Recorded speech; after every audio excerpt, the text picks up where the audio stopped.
mo ba na ayon sa bagong desisyon ng Supreme Court, ang pag-iwan sa iyo ng iyong asawa ng ilang dekada ay kasama sa magiging ebidensya ng psychological incapacity?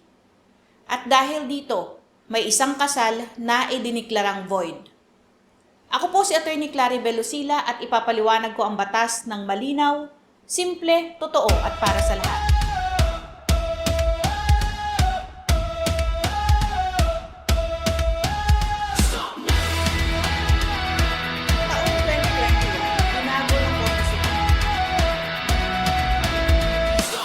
Today, pag-uusapan natin ang kaso ng De La Cruz, Lanuza versus Lanuza na may GR number 242362, a Supreme Court 2024 decision kung saan ang isang asawa ay iniwan ng mahigit 2 dekada at dahil dito, idiniklarang void ang kasal nila.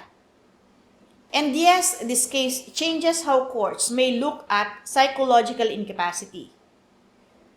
Si Leonora at Alfredo ay nagpakasal noong 1984. Binayayaan sila ng 4 na anak. Maayos sa simula ang kanilang pagsasama pero eventually, palaging ginagabi sa pag-uwi si Alfredo na wala ng financial support sa kanyang pamilya at tinrato si Leonora bilang karaniwang nakatira lang sa bahay nila, hindi bilang kanyang asawa. Higit pa dito, may mga extramarital affairs si Alfredo sa ibang babae. Hanggang sa iniwan niya ang kanyang pamilya noong 1994 at hindi na bumalik for more than 20 years. Dahil dito, nag-file si Leonora ng petition for declaration of nullity gamit ang ground na psychological incapacity. Pero sa Regional Trial Court at Court of Appeals, natalo si Leonora. Ang sabi ng Court of Appeals, mali raw ang remedy na ini-avail ni Leonora. Sabi naman ng RTC, kulang daw ang ebidensya ni Leonora. Pero itinuloy pa rin niya ang kaso hanggang Supreme Court. Pagdating sa Supreme Court, binaligtad ang naunang rulings ng RTC at Court of Appeals. Ang sabi ng Supreme Court, unjustified absence from the marital home for decades may be considered as part of the totality of evidence that a person is psychologically incapacitated to comply with the essential obligations of marriage.